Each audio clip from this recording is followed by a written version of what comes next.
Hindi nagtutugma ang mga salaysay ni Bamban Mayor Alice Guo sa kanyang birth certificate.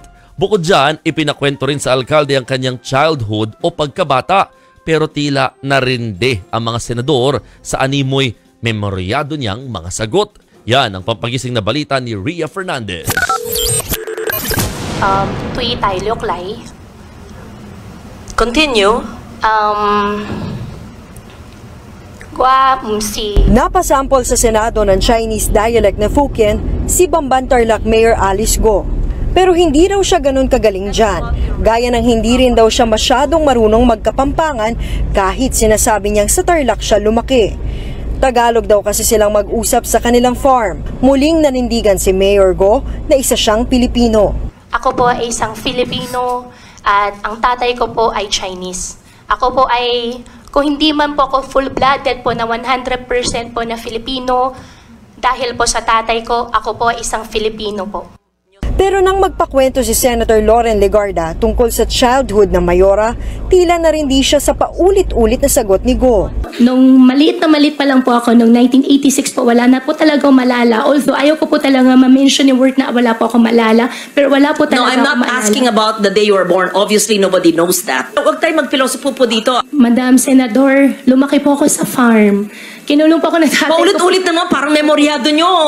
You don't have to say the same thing. Basta sa farm po. Tell us about your child. Ako sa farm. Basta tell us about your child. Sa farm. Ano ba? Huwag tayo robot. Sina Senators Risa Ontiveros at Raffy Tulfo naman siniyasat ang birth certificate ni Mayor Guo at ang hindi nagtutugma nitong kwento tungkol sa kanyang buhay pamilya. Sabi ng alkalde, anak siya sa labas. Nabuntis daw ng kanyang amang si Angelito Guo ang kasambahay at kanyang nanay na si Amelia Leal na hindi niya nasilayan sa tanang buhay niya.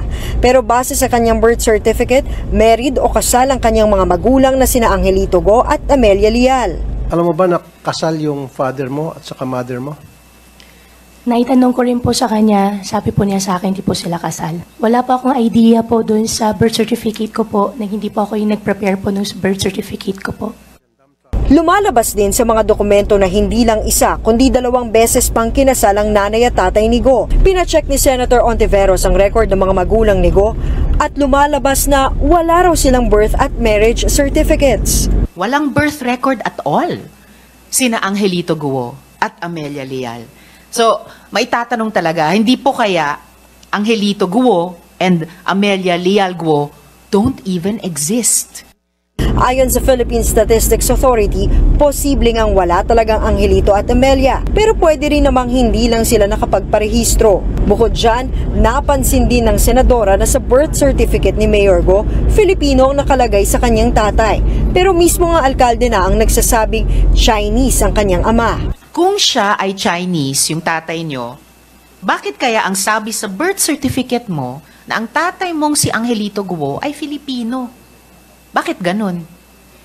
Your Honor, yung Angelito po, yan po yung Filipino name po ng tatay ko. Why would you say he's a Chinese national with a Chinese passport, pero ang nakalagay sa birth certificate mo ay Pilipino siya? So, naiintindihan mo ba kung bakit ang gulo-gulo po ng kwentong buhay nyo?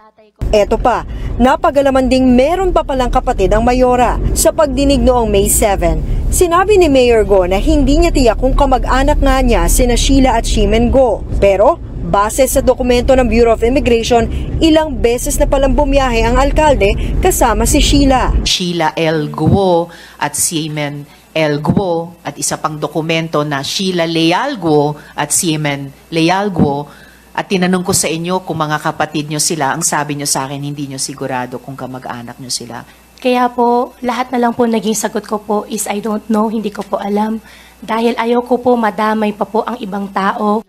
Sa kabila ng mga kwestiyon sa pagkatao ng Mayora, nanindigan ang kanyang kampo sa pagka-Pilipino ni Guo. Wala na siya ibang passport. So now, the burden of proof transfers to the accuser.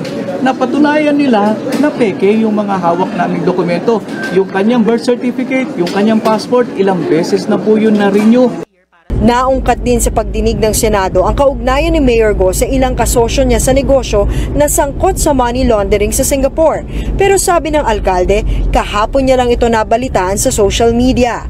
Hindi naman yan bumenta kay Ontiveros. Hindi ba dapat kung papasok kayo sa ganyang kalaking negosyo, napakalaki kumpara sa mga nauna nyo ng mga negosyo, hindi ba dapat nag-due diligence kayo?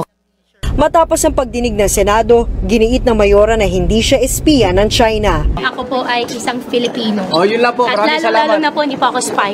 Nagbabalita mula sa Frontline. Ria Fernandez, News 5.